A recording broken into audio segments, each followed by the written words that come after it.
तिथे ठेव ना स्पीकर जवळ ठेव.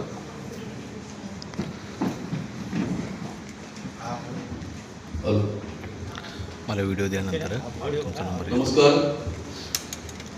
वॉर्ड क्रमांक 1 दहिसर विधानसभा क्षेत्र याच्या 2017 ते 2022 या टर्म मध्ये असलेल्या त्यावेळेची शिवसेना आणि आता उभाटा गटाच्या स्थानिक नगरसेविका तेजस्वी अभिषेक घोसाळकर या भारतीय जनता पक्षामध्ये प्रवेश करीत आहेत आणि मी मुंबई भारतीय जनता पार्टीचा अध्यक्ष म्हणून तेजस्वी अभिषेक घोसाळकर यांचं भारतीय जनता पक्षामध्ये मी त्यांचं स्वागत करतो.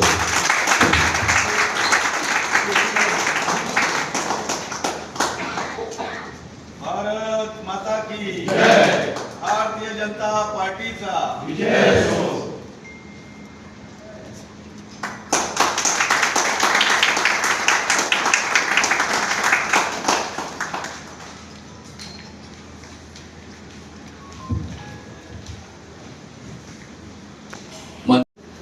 सत्रामध्ये शिवसेना पक्षाचे नगरसेविका म्हणून निवडून आलेले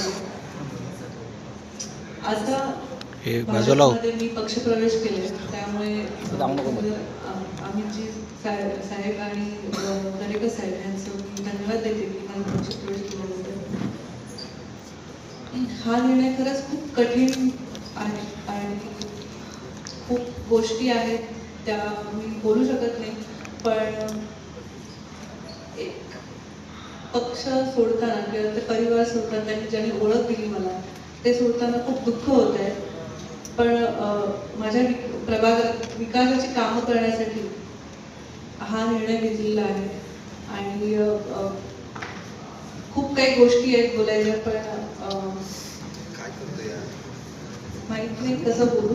पण खरंच मला विकासाची कामं करायची आहेत आणि देवेंद्र फडणवीस साहेब यांच्या नेतृत्वाखाली माझी सगळी कामं होती अशी मी अपेक्षा करते.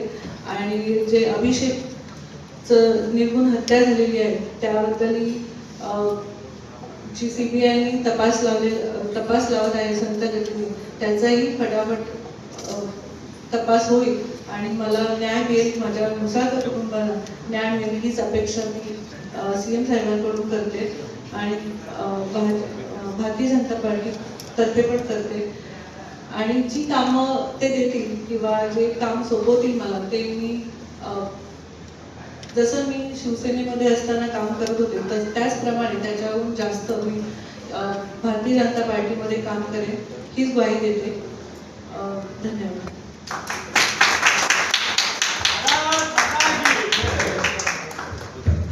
भारतीय जनता पार्टीचा शहराचा विकास ज्या प्रकारे गेल्या 11 वर्षामध्ये मोदीजींच्या व्हिजननुसार सन्माननीय मुख्यमंत्री आदरणीय देवेंद्र फडणवीस साहेबांनी ज्या प्रकारे मुंबई शहरामध्ये विकास केलाय, त्याच्यामध्ये मेट्रो असेल, अटल सेतू, कोस्टल रोड, वरळीमध्ये मराठी माणसाला VDD चाळीमध्ये 560 फुटाचं घर असेल, मुंबई शहरामध्ये STP प्लांटचं काम असेल, असे अनेक प्रकारचे क्रांतिकारक अशा प्रकारचे बदल हे मुंबई शहरामध्ये घडवून आलेले असल्यामुळे मुंबई शहरातल्या समाजातील सर्व स्तरातील लोकांकडून भारतीय जनता पार्टीला भरघोस अशा प्रकारचा पाठिंबा हा प्राप्त होत आहे.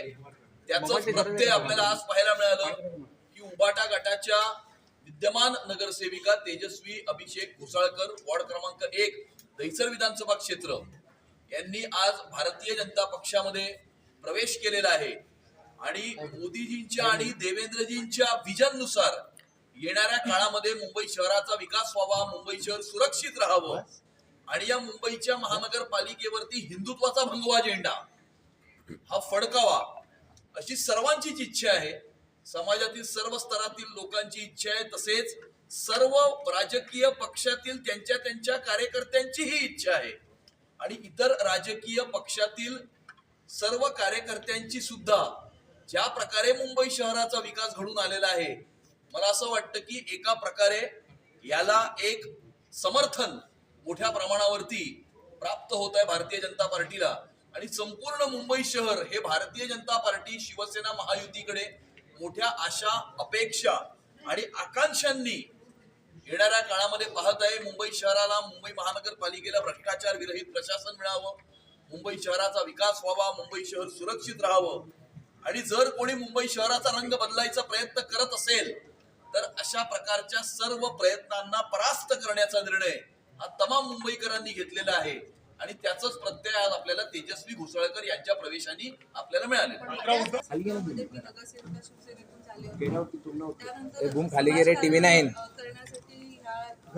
मला या राजकारणात उठवलं होतं आणि त्यांना हेल्प म्हणून मी समाजकारण करायला लागले. त्यानंतर 2 वर्षाआधी 1 वर्षाआधी अभिषेकची हत्या झाली. त्यानंतर परत मी समाजकारण करायला सुरुवात केली.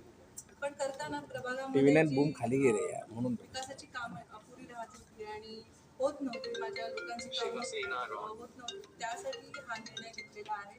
खरं तर ठाकरे कुटुंबांना सोडण्याचा खूप कठीण निर्णय होता, कारण ते एक माझं परिवार होतं आणि खरं तर त्यांच्याबरोबर मी अखेरपर्यंत माझे ऋणी राहीन, कारण त्यांनी मला एक नवीन ओळख दिली, नवीन चेहरा दिला. त्यामुळे त्यांना मी नाही विसरत. केलेलं आहे की ऋणानुबंध राहतील, निष्ठा मी कायम राहील. मात्र काही कठीण काळामध्ये तुम्ही निर्णय घ्या. आता देखील तुम्ही बोला काही निर्णय जातात, काय हत्या झाली होती त्यानंतर हायकोर्टमध्ये जी केस चालू, नंतर CBI मध्ये जी मंदगतीने केस चालू आहे त्याचा अजूनही फैसला झालेला नाहीये.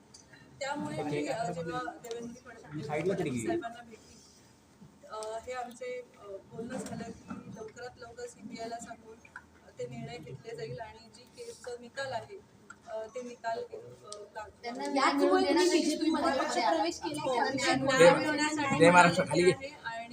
महाराष्ट्र बूम खाली लवकरात लवकर होतील आणि मला पूर्ण संधी मिळेल की विकासाची कामं महाराष्ट्र बूम खाली, जय महाराष्ट्र बूम खाली, जय महाराष्ट्र, जय महाराष्ट्र बूम खाली. नाही असं काही नाही. मला वाटतं की खूप मंदगतीने चालू आहे, सत्तगतीने आहे. तर मला असं वाटतं की ते काही दबाव होता का तुम्ही तिकडे काम करत होता, तिकडे काही अडथळे कोणी काही अडथळे काही दबाव होता का तुमच्यावर?